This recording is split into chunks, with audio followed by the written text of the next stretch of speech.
distanciamento social, a perseguição às igrejas evangélicas cristãs no Brasil e o fim da adoração nos templos. É sobre isso que eu quero conversar com você neste vídeo.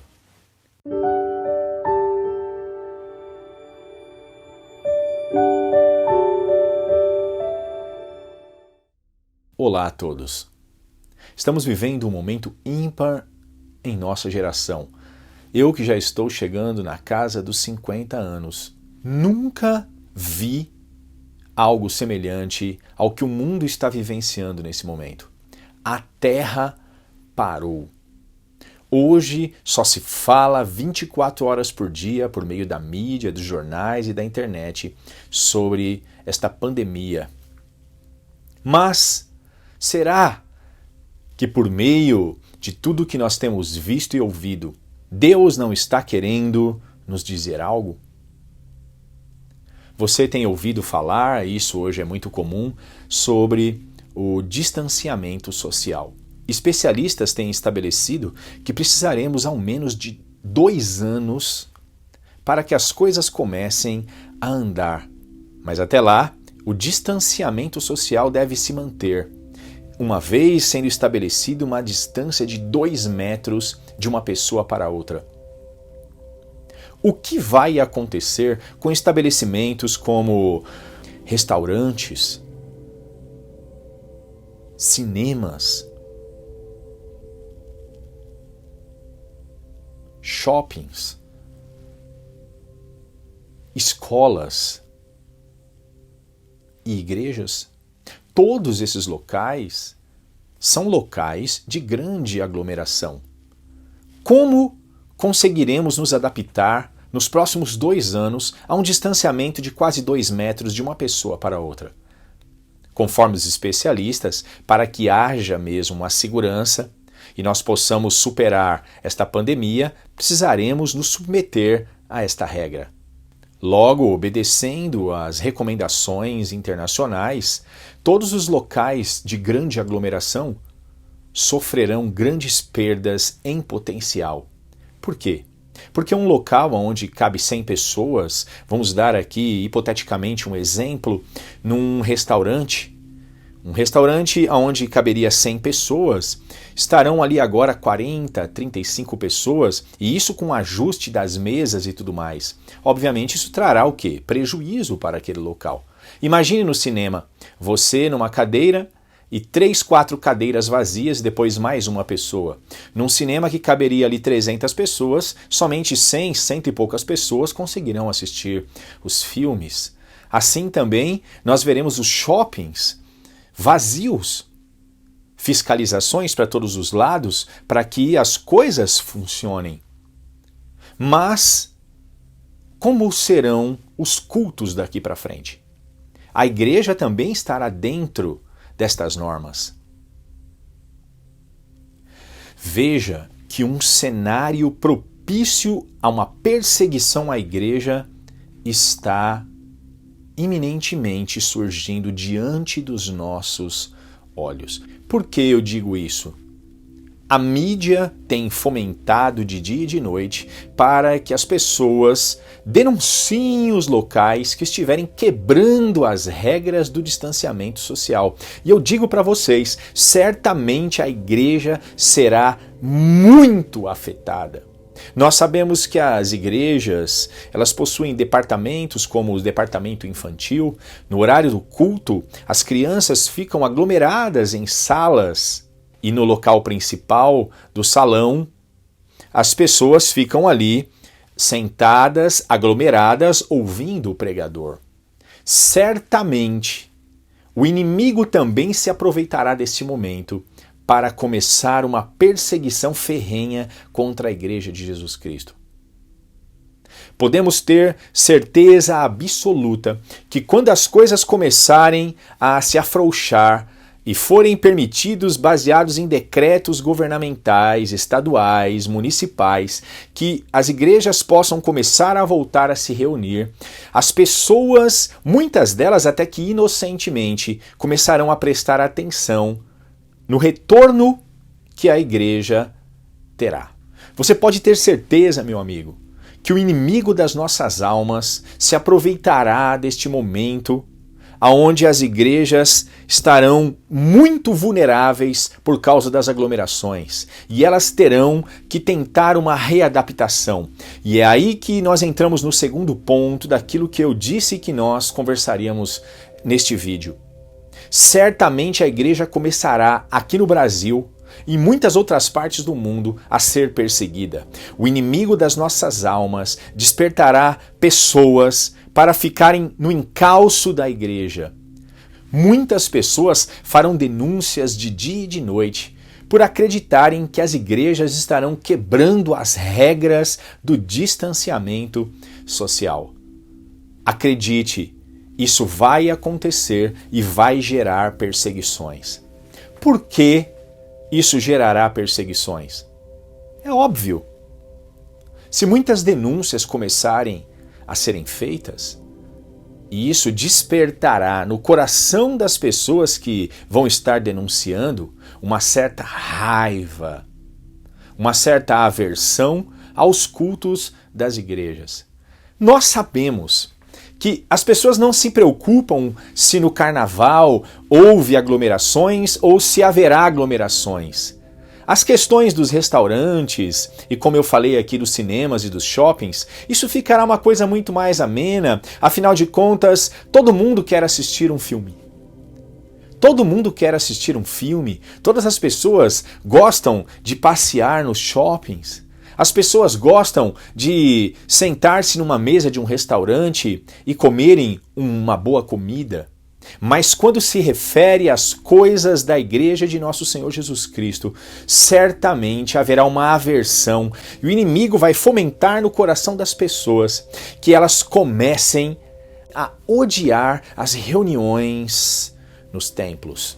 Isto desencadeará uma perseguição severa contra as igrejas cristãs no Brasil. Certamente as pessoas da comunidade vão começar a conversarem umas com as outras e várias denúncias começarão a serem feitas e até que alguns grupos vão começar a depredar igrejas, vão começar a perseguir os cristãos que estão reunidos em determinado local e as coisas vão fugir do controle. Muitas pessoas nesse período de tempo de perseguição, principalmente aqui no Brasil, onde nós temos uma liberdade maravilhosa para louvarmos ao Senhor dentro de uma congregação, sim, muitas pessoas se escandalizarão. Como dizem as Escrituras, nós veremos uma verdadeira peneira dos céus diante dos nossos olhos. Leia comigo este texto que está em Mateus, na parábola do semeador.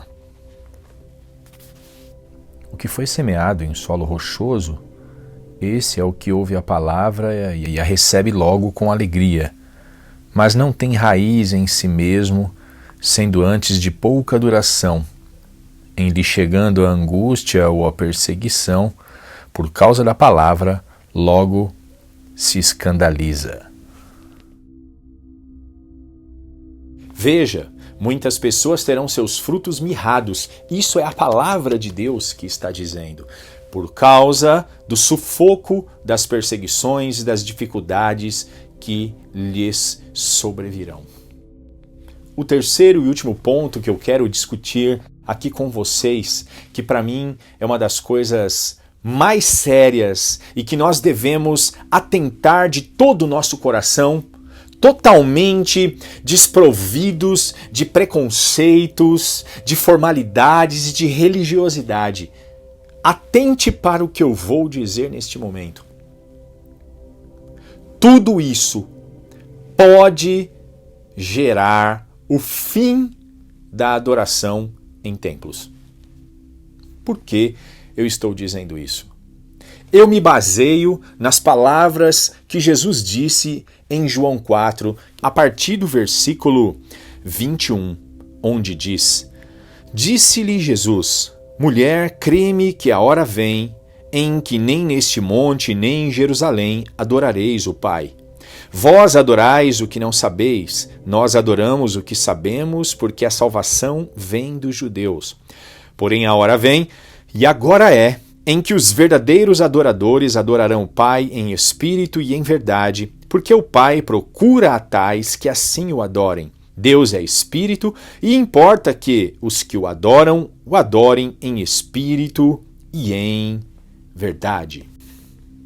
Após a leitura deste texto maravilhoso, nós vemos claramente que Jesus traz uma revelação profunda àquela mulher, dizendo: mulher, crê-me que a hora vem em que nem neste monte nem em Jerusalém adorareis o Pai. O que você acha que Jesus estava dizendo àquela mulher? Que o tempo do sentimento templista, ou em outras palavras, esta paixão que os homens passaram a ter pelo templo, pelo tabernáculo que havia sido erigido no deserto, esse sentimento que os homens tinham pelos ornamentos, pela construção do templo, essa ênfase que foi dado pelos homens e não por Deus, e acabou repousando sobre o coração dos judeus, e infelizmente também foi transferido isto de forma tradicional para o coração dos cristãos, aonde acreditam que Deus mora dentro do templo, que Deus habita dentro daquelas quatro paredes, que ali, tanto muitos dizem que o púlpito não é um palco, não é um local qualquer, mas um altar. Dizem assim, muitos pregadores, muitas pessoas atribuem ao púlpito o altar. Uma vez eu estava na igreja e uma pessoa perguntou a mim: pastor, eu preciso de tirar os sapatos para subir no altar?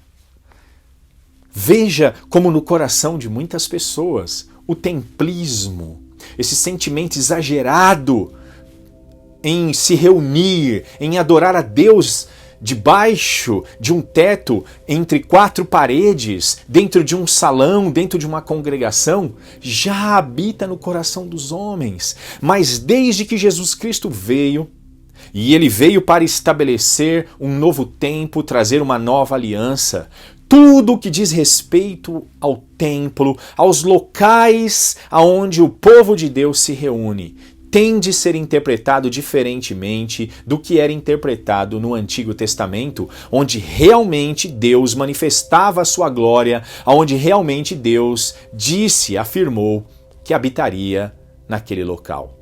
Hoje, baseado no que Jesus disse a essa mulher, entenda você que está assistindo este vídeo. Mulher, crê-me que a hora vem em que nem neste monte e nem em Jerusalém adorareis o Pai. E nós podemos afirmar, nem nos salões dos templos evangélicos Deus será adorado. Eu posso afirmar, sem medo de errar, de que o local aonde nós congregamos, os locais aonde nós nos reunimos, não é um templo. Nós somos o templo do Senhor. Em 1 Coríntios, no capítulo 3, e em 1 Coríntios, no capítulo 6, Paulo afirma de forma clara, eu quero ler com vocês esses textos nesse momento. 1 Coríntios, capítulo 3, versículo 16, diz assim: não sabeis vós que sois o templo de Deus e que o Espírito de Deus habita em vós? 1 Coríntios agora, capítulo 6, versículo 19 e 20. Ou não sabeis que o vosso corpo é o templo do Espírito Santo que habita em vós, proveniente de Deus, e que não sois de vós mesmos? Porque fostes comprados por bom preço, glorificai, pois, a Deus no vosso corpo e no vosso espírito, os quais pertencem a Deus. Paulo foi enfático demais nesses textos. Atente para o que eu estou te dizendo. Nós somos o templo do Espírito Santo. Deus habita hoje em nós. No Antigo Testamento, ele fez questão. Ele se agradou em habitar em tendas e também em templos. Mas hoje ele habita em nós. Com isso, talvez muitos podem estar pensando, será que então é errado nós estarmos congregando num salão? É errado nós estarmos congregando num local juntamente com outros irmãos? Não, isso não é errado. É essencial a nossa comunhão. O problema é o templismo no coração das pessoas. As pessoas acabaram superestimando o local aonde elas congregam, o local aonde elas se reúnem. E nós precisamos entender, Jesus, quando ele falou com aquela mulher, ele estava sendo enfático. Olha, Deus não é adorado aqui em Samaria, nos templos de Samaria, e nem nos templos de Jerusalém. Deus é adorado em espírito e em verdade.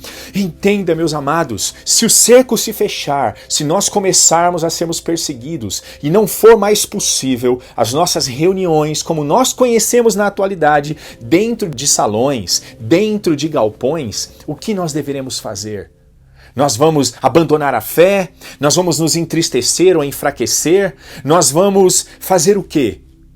Nós vamos continuar a adorar a Deus em espírito e em verdade. Novamente, aquilo que o apóstolo Pedro disse, a nossa fé será provada. Nós seremos testados e não há nada melhor para o cristão quando ele é provado, como nós vemos em Tiago no capítulo 1, veja comigo. Tiago capítulo 1, versículo 12 diz assim: Bem-aventurado o homem que suporta a tentação, porque quando for provado, receberá a coroa da vida, a qual o Senhor tem prometido aos que o amam. Que coisa maravilhosa! Nós estamos sendo provados. Deus está permitindo que estas coisas aconteçam para saber se nós estamos entendendo a verdadeira revelação, se nós somos realmente, como muitos dizem em suas canções na atualidade, uma geração de adoradores. Se somos uma geração de adoradores, nós não vamos nos importar, nós não seremos abatidos. Isto não é um golpe fatal contra a igreja, o fechamento de portas. Pode ter certeza que os locais menores não vão conseguir se reunir. Imagine um local onde 20, 30, 50 ou 100 pessoas se reúnem. Como vão conseguir continuar a pagar os seus aluguéis? Como vão continuar a se estruturar com um local para as crianças com um distanciamento de 2 metros? Será impossível. Se só cabe 50 pessoas num local, vai caber quanto? 10 pessoas? 15 pessoas? 20 pessoas com toda aquela dificuldade e os vizinhos ali prestando atenção na aglomeração? Isso não vai mais dar certo. E eu digo para vocês, nós estamos vivendo os últimos dias e Deus quer uma igreja cheia de vigor, mas uma igreja, como disse Pedro, que o ama sem tê-lo visto, uma igreja que anda pela fé, e nós deveremos então nos manter assim até o fim. Nós vamos poder continuar adorando a Deus nos nossos lares. Talvez, como em muitas igrejas em países que são perseguidos, países muçulmanos, locais fechados como países comunistas, Coreia do Norte, na China, e em tantos outros lugares onde as igrejas são subterrâneas, onde irmãos adoram a Deus em comunhão em seus lares, em grutas, em pantanais, no meio de locais distantes, em meio a matagais. Isso não importa. O que importa é nós nos mantermos fiéis em meio às tribulações. O que importa é nós estarmos preparados para aquilo que vier. Porque Deus quer encontrar em nós corações como terra fértil, que não vai se abalar, que não vai se deixar levar pelas circunstâncias de perseguição e coisas do tipo. Mas por quê? Porque são pessoas que entenderam o verdadeiro sentido das coisas. Então não tema. Se esse for o tempo em que nós seremos perseguidos aqui no Brasil e ao redor de todo o mundo, se esse é o tempo em que nós não poderemos mais nos reunir dentro de salões, como tem sido comum no nosso país, não vamos temer, não vamos enfraquecer nem desanimar. É um tempo de glória, onde a verdadeira adoração vai estar à flor da pele. Eu espero que por meio desta palavra, você e eu, nós possamos nos conscientizar que Deus está nos dando uma oportunidade nesses últimos dias, em tempos de tribulação, em tempos de pandemia, em tempos de pestes, em tempos de guerras. São tempos propícios a que o cristão seja aprovado, e se ele for aprovado, ele receberá a coroa da vida, como disse Tiago. Eu quero encerrar lendo um texto em Apocalipse, no capítulo 3, onde há uma promessa da parte do Senhor Jesus para nós, a sua igreja. Leia comigo. Apocalipse, capítulo 3, eu quero ler o versículo 8 ao 11. Eu sei as tuas obras, e eis que diante de ti pus uma porta aberta, e ninguém a pode fechar. Tendo pouca força, guardaste a minha palavra, e não negaste o meu nome. Versículo 10. Porque guardaste a palavra da minha paciência, também eu te guardarei da hora da tentação que há de vir sobre todo o mundo para tentar os que habitam na terra. Eis que venho sem demora, guarda o que tens, para que ninguém tome a tua coroa. Vamos ler também os próximos versículos. A quem vencer, eu farei coluna no templo do meu Deus, e dele nunca sairá. Escreverei sobre ele o nome do meu Deus e o nome da cidade do meu Deus, a nova Jerusalém, que desce do céu do meu Deus, e também o meu novo nome. Quem tem ouvidos, ouça o que o Espírito diz às igrejas. Guarda esta palavra no teu coração. Nós somos o templo de Deus, Deus habita em nós. Não há o que temer. Procure tirar de dentro de você toda angústia, todo pesar. Lance aos pés do Senhor todo este medo que tem acometido o seu coração. E saiba que Ele tem cuidado de nós.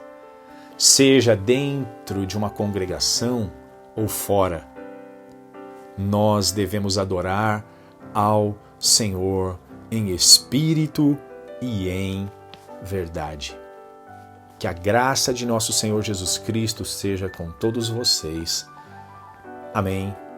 E até um próximo vídeo, se Deus assim permitir. A Deus seja a glória.